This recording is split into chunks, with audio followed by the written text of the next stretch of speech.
Global business news 24 hours a day at Bloomberg.com, the Radio Plus mobile app, and on your radio.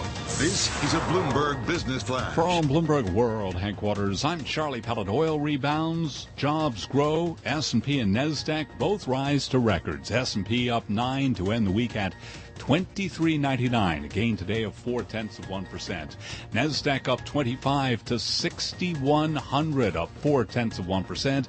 The Dow back above 21,000, up 55 points, higher by 0.3%. Again, both the S&P and NASDAQ advancing to records. The 10-year up 1/32 with a yield of 2.35%. Gold up 70 cents the ounce to $12.29, up 0.1%. West Texas Intermediate crude up 91 cents a barrel to 46.43, advancing today by 2%. I'm Charlie Pellet, and that's a Bloomberg Business Flash. Much appreciated. Charlie Pellet with a Bloomberg Business News Flash. You are listening to Bloomberg Markets. Carol Massar, Corey Johnson in our Bloomberg 1130 studio in New York City, and this is Bloomberg.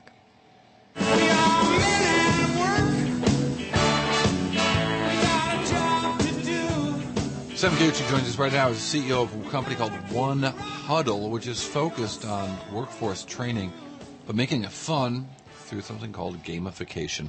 His clients include the 49ers, the Golden State Warriors, the Denver International Airport, Rutgers University. Sam's with us here in the studio, in our 1130 studios here in New York. Sam, good to see you here.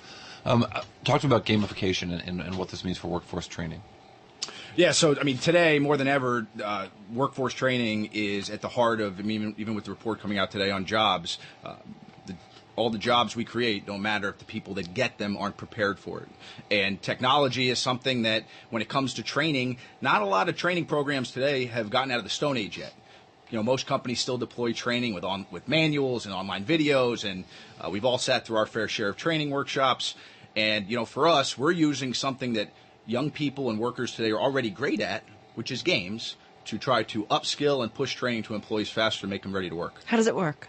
So we have a mobile game platform, allows companies to take all of their training manuals, their content, their videos, everything you need to know to do your job. They turn it on their own into quick burst trivia games. It's mobile first. We have a workforce today that's more mobile than ever, more likely to own a smartphone today than you are a laptop. So it only makes more sense to try to take training at a time when workers are underskilled onto the device they're already great at and they have in their pocket. How do we know that this is a better way to do it than in the way it was? I mean, how do you measure this? Yeah, so 3 ways. The success of it. Yeah, so I think we're saying with companies we work with at One Huddle, whether it's ESPN or it's Rutgers University, they're looking at speed up of knowledge retention. So on day one, if you come into work, how much do you know versus on day 30, day 60, day 90? Then how much do you forget over the next couple months? So we're measuring speed of recall, which is retention. We're measuring increase in sales performance. So companies on our platform, for every 3% they get better at our game, they see a 1% uptick in sales, which that's the bell you have to ring when you're trying to sell into most companies when you're talking about something like training. And it's a one-to-one correlation? It depends on the industry. So if you're dealing with sales reps and you're dealing with people who have a sales number next to their name every day, we can prove that you're seeing that type of result. It's a little harder when you're talking about service reps, which is something we're getting more into when you talk about volunteer, frontline, and part-time workers who maybe don't have a sales goal next to their name. Tell me, what would a training look like when you walk in the door, and what does the training look like once you've changed that to gamify the training? Yeah, so 2 ways. One, 82% of all the games played on our platform last quarter happened outside of 9 a.m. to 5 p.m. Monday through Friday. When was the last time you accessed training outside of working hours? As my bosses will say, me even accessing the mandatory training itself is something of a miracle. I've done a few training videos after hours just because that's when I could fit it in. Yep. Yeah, and I think that it's I don't think we're replacing anything that already exists, right? I think it's kind of like exercise. You don't go to the gym and only use one piece of equipment, hopefully. You train from multiple angles. So you're still going to have the manuals. You're still going to have videos. You're still going to bring in the seminar trainer and guest speaker every now and then. But our platform is meant to be the more everyday. If we can create a world in today's economy where employees want to engage with training proactively, I think that's something that's unique. I wonder what the trick is. Like, you know, on some level, I think of this as really a design problem, right? Long, boring trainings are just poorly designed. They're designed for the trainer, not the trainee. And I wonder, when you gamify something, are you making it short? Are you creating goals? Or what are the rewards in this game, and so on? Yeah, a Microsoft report just came out, said an average millennial, which I'm talking a lot about that word because it's the future of our workforce. The average millennial, the biggest part of our workforce right now. And this report said that the average millennial has an attention span less than a goldfish at about 8 minutes. So what that means is the 60-minute videos and the 45-minute trainings, The emoji coach. they're not as effective. So also, let's put it this way, even like the few minutes before we got on air, right, what was I doing? I was checking my email, I was looking at text messages, we were all getting some work in. Those 2 to 3 minute micro moments that our workforce has when they're on the train, they're on the subway, they're going to work, they're in between time. I mean, instead of maybe playing on social media, imagine if you get a training in to get ready to work. Sam, from what I understand, too, you guys are working with the city of Newark where you have offices to lower unemployment. Tell me how what you do helps lower unemployment.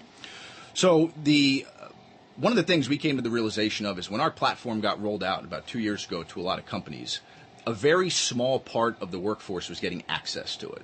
So large companies were investing in our tool, but they were giving it to the highest earning employees inside of the organization, sales reps, service reps. Folks who, when they went to 4-year colleges and got access, they always get access to the best training. But the foundational workers, frontline, voluntary, part-time, the ones who can make a drastic impact on the customer experience weren't getting access to anywhere near as much. And that opened our eyes. You mentioned Newark. In our growth as a company, we realized that the foundation of our workforce, the majority of our workforce, are these voluntary, part-time workers who they need to be shown a way to move up through the workforce. So the city of Newark, it has a goal of cutting unemployment in half over the next 16 months. They have a tremendous amount of people that are looking for work who might be underskilled. We have a platform that can help. And I think as a company, it would be remiss of us if we weren't trying to be proactive about helping people who want to work and want to get into the workforce versus just working with the ones who already have a job.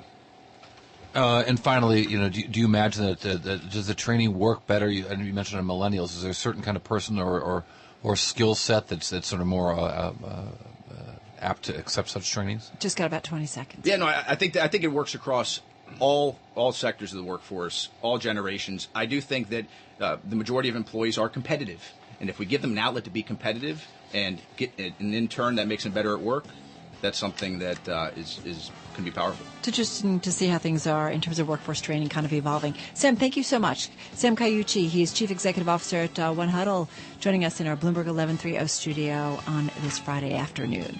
You are listening to Bloomberg Markets. Carol Massar, Corey Johnson. We are Bloomberg Markets right here on Bloomberg Radio.